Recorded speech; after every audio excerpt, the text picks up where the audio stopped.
it's Barry here, and I am here with author, speaker, activist, and general just good guy, Brian McLaren. You know, I've always been impressed the times that I've gotten to see you speak and stuff. You have this great, pastoral way about you. And has it always been like that? Have you always been a pretty approachable guy?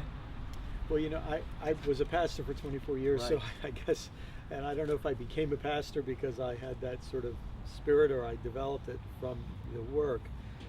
But, I actually think that it had a big effect when I became a committed Christian in my teenage years, because I think I had a tendency to be a kind of an arrogant, smart mouth, highly critical person. So I think that some of that it's the grace of God in my life. That's great. That's great. So, well, before we get started, first off, I want to know what you're drinking. I mean, this is the 12-ounce interview with the ordained barista. So Yes. what is it that you're drinking today? This is a decaf mocha on ice. Awesome. And why the decaf? Because if I drink caffeine after about 2 p.m., I have trouble sleeping. And so that's... Has it always been that way? No. No. I think when I hit about 40, 42, 45, a lot of things changed. And we've probably picked the hottest day ever we to be out here. I think it's 90. It was going between 97 and 102 on my drive here. So I'm making you sit out here in the hot, so I This is great. appreciate that. I actually like the heat. It's great. So, I've been following up on, on your blog and reading on your blog. Just, you've had some recent health issues. Just wanted to see how you're feeling today and how Thanks. things are going. It's funny, I woke up this morning and I said to my wife, this is the first morning I didn't wake up wondering how sick I was. I feel very normal. Good. So what happened is about almost 2 months ago, I must have picked up a tick, and it was a mean tick. And it had a disease called Ehrlichia and another called Bartonella. So I have it was basically the symptoms of Lyme, but it was a different set of bacteria. So my doctor today told me he was really thankful that I brought him a really interesting case. Awesome. Great gift. Well, I'm always shocked at Christians, normal, everyday Christians, who that if you would see just kind of in a normal setting, who when they read some of the stuff that you've written, or interact with you or respond to a blog post, who are just plain out mean to some of the stuff that you've written and done, and at best from some people you've been called a heretic, and at worst even worse. In the book you tell the story about people leaving flyers. In the book I'm referring to is A New Kind of Christian. New Kind of Christianity. New Kind of Christianity, sorry. And so what is that like? I mean, having been a pastor for so long, I mean, how do you deal with stuff like that? Yeah. Well, first of all, I bet all youth pastors, all ordained baristas, all senior pastors deal with a lot of criticism. It just goes with the territory. Yeah. It doesn't matter what you say. There's some radio preacher who says something different, and the guy on the radio is right and you're wrong. Everyone in ministry has to learn to deal with criticism. I wish it weren't true. Yeah. But in another way, what's the alternative? If we're following somebody who got crucified, we shouldn't be surprised that his message stirs up some dust. Yeah. And I'm so glad. I always tell people, I'm so glad I didn't have to deal with the kind of critique I've gotten when I was 25. I mean, I'm 54 now. So I think some of this, over the years, hopefully you grow deeper in Christ, your maturity grows, and you become a little, you by the grace of God, you learn to work a little less out of ego, and maybe a little more out of the Spirit. Hopefully that's true. And because if you're working out of ego, pride, whatever, when people attack you, you want to slam back. Yeah. You want to defend yourself. You want to play the victim. You want to play the, tit for tat, all that sort of thing. But when you operate out of the Spirit, first of all, you understand people are just doing the best they can. They're trying to be faithful to the community and the theology and the system that they were brought up in, or that pays their salary, or whatever, So you grow to understand that. And also, I understand a lot of the things I'm saying are, if I'm wrong, people are doing the right thing to critique me. Right. And if I'm right, it's inevitable that people wouldn't jump on board right away.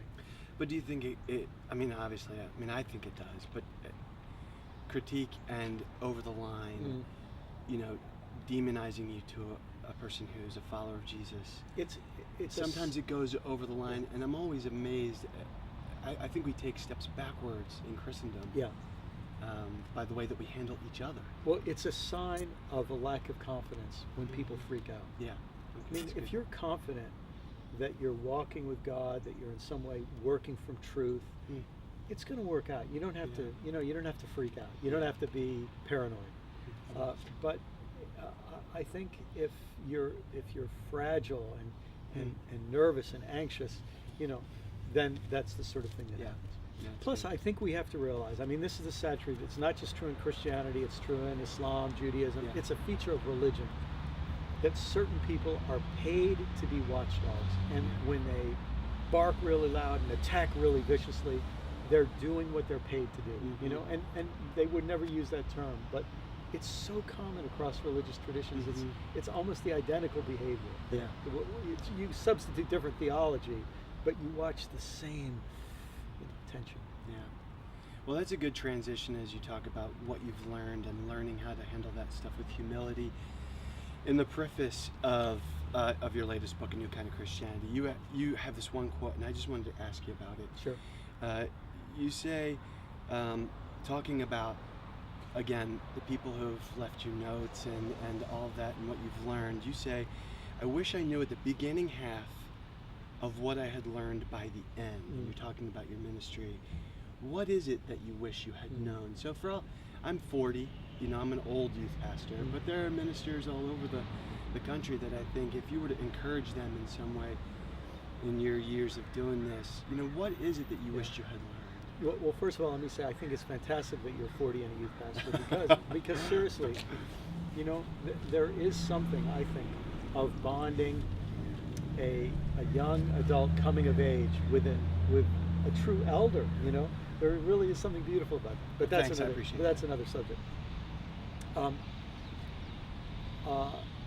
Let me answer that on maybe 3 levels. Okay, great. First, personally, I don't think I realized at 25 or 35 the degree to which I was motivated by ego, the need to succeed, sort of the masculine thing of having to win, you know. And I don't think that's evil. I think that's part of life.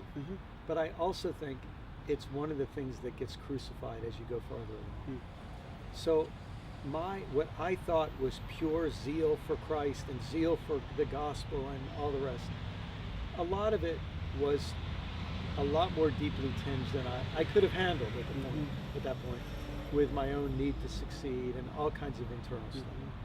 You know, and I suppose what I would to turn that into advice, what I'd say is, you never stop being first and foremost a user of the gospel. You know, when you become a purveyor of it, you can stop. You can stop realizing how much you need it, how much you need repentance, how much you need ongoing growth and maturation. I like how my friend Rob Bell says it. You have to smoke what you're selling. You know? So that's the first level, is all that stuff in ourselves that when we get all uppity and all the rest, you know, there's an awful lot of darkness fueling that. Second is this realization that the Bible, the gospel, Jesus, God, everything that we in ministry work with and try to serve and convey is 100 times more deep and rich than we realize. And you know, as a communicator, you try to be clear, but something subtle can happen that you reduce the depth and richness and complexity of your message into a kind of clarity that might be good for a sermon or talk, but the reality is always much more layered and deep. And I think what happens is some pastors and people in ministry, they don't realize there's a gap between their articulations and this much bigger and deeper reality. You know what I'm saying? Sure, yeah. And in a way, they lose the reality, and all they're left with is their words. So keeping that distinction handy, that'd be the second thing. And then the third thing I would say is that I don't want this to sound cynical, but there is this realization that the church is a human organization. Yeah. I mean, we believe that the Spirit of God is active in it. Right. I don't deny that or doubt that for a minute. But when you have this idea, this is the church, it should be different. You raise your expectations to what Dietrich Bonhoeffer called the level of a wish dream. Yes. That was his term. Mm-hmm. And when you have this high wish dream of what the church is supposed to be, and people's behavior is always somewhere between here and here, you know, every once in a while they blip up into your ideal, but mostly it's not here. You can actually start hating the people because they fall short of your ideal. Mm-hmm. And what I wish I knew at the end was that this ideal is only an ideal, that the reality is here, and what counts is loving people here. Mm-hmm. So. Yeah, the church is, you know, and I didn't work in the church. I haven't worked in the church anywhere near as long as you. Working on, you know, you're 13, and in Young Life before that. But the church can be a messy place, and I think sometimes we lose sight of it's the human condition and humans running this organization. And at the best of times, the church is a messy place. But then add to that the kind of stresses that I think we're uniquely under right now. Mm-hmm. The church having been primarily an institution in favor. Yeah. And now it's in the process of being moved out of favor, as it should be. Right. I mean, I think it's bad to be in favor. I think, you know, Jesus said, woe, and I'll speak well of you, but yet we want to be in favor. A lot of us call that the end of Christendom, the end of modernity. Right. The church moves to a new place. That puts the church under stress. You know, a lot of our churches are primarily racially homogenous. Right. Of course, it used to be, this was only a problem for the white church, but now I think it's a problem for many ethnic churches. We're having to deal with multicultural realities.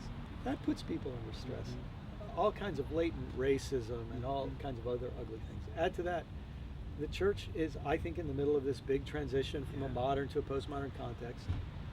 And we haven't figured out what Christian theology even looks like in that postmodern context. So we're in the middle of that. Meanwhile, a lot of people think that's not Christianity unless it's articulated in the familiar modernist categories. So put all those together plus a bunch of other ones, and we're a community under stress.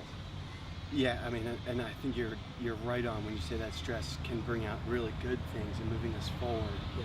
But it also has a lot of growing pains that go with it, and we're seeing those growing pains now, which is also a good. Hey, thanks for watching 12-ounce interview with author Brian McLaren. Come back tomorrow for the second installment of my interview with Brian. And for more 12-ounce interviews, make sure to become a subscriber to The Ordained Barista